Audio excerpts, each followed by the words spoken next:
vous propose pour ce mois-ci est plutôt étrange. Mais voyons ça tout de suite après le générique.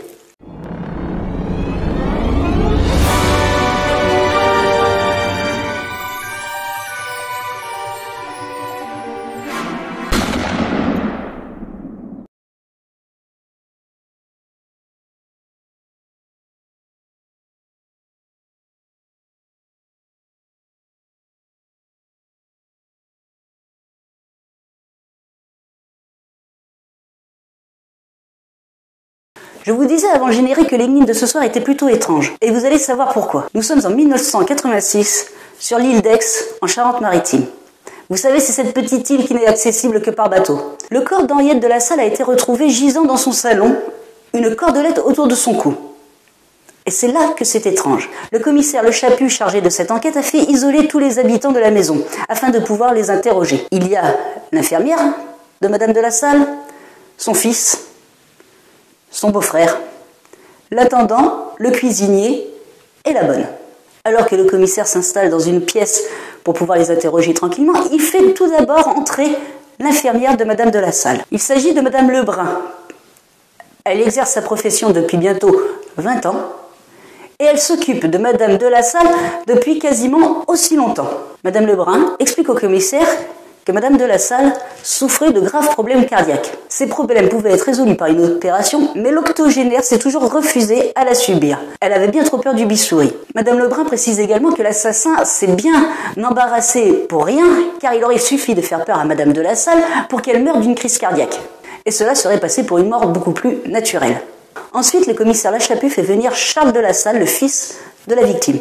Ce dernier était venu voir sa mère afin de lui demander un peu d'argent pour pouvoir éponger les dettes de jeu qu'il a, car il est un joueur de poker invétéré. Après avoir interrogé le fils, il fait venir Pierre, le beau-frère de Madame de la Salle. Ce dernier vit seul avec la victime depuis que sa femme est décédée il y a de ça 2 ans. Il admet ne pas s'entendre à merveille avec Madame de la Salle et que par moments, il pouvait y avoir quelques frictions entre deux. Cependant, il proclame que la plupart du temps, ils évitaient de se parler l'un et l'autre. Après avoir remercié le beau-frère, le commissaire fait entrer à son tour l'intendant de la maison. Samuel, l'intendant, est là depuis de nombreuses années. C'est le plus ancien des salariés de Madame de la Salle.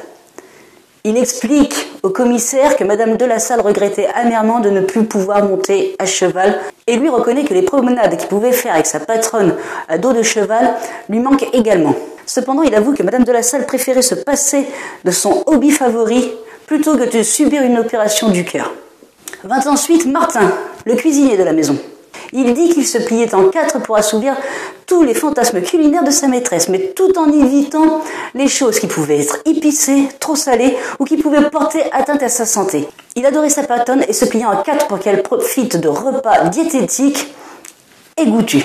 Puis la dernière personne que le commissaire a interrogée, c'est Bérénice, la petite bonne. Elle, par contre, elle dit qu'elle ne connaissait pas très bien sa nouvelle patronne, car cela ne faisait que quelques jours qu'elle était arrivée. Elle ne pouvait donc pas donner d'avis sur elle, ne pouvait donc pas dire ce qui pouvait s'être passé précédemment dans la maison, ni les relations que pouvaient entretenir les uns et les autres avec Madame de la Salle. Une fois qu'il eut entendu tout le monde, le commissaire Le Chaput resta songeur un long moment. Puis un petit sourire apparut au coin de ses lèvres. Il savait déjà qui était l'assassin.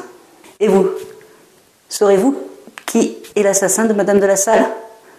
Vous avez 1 semaine pour trouver la réponse.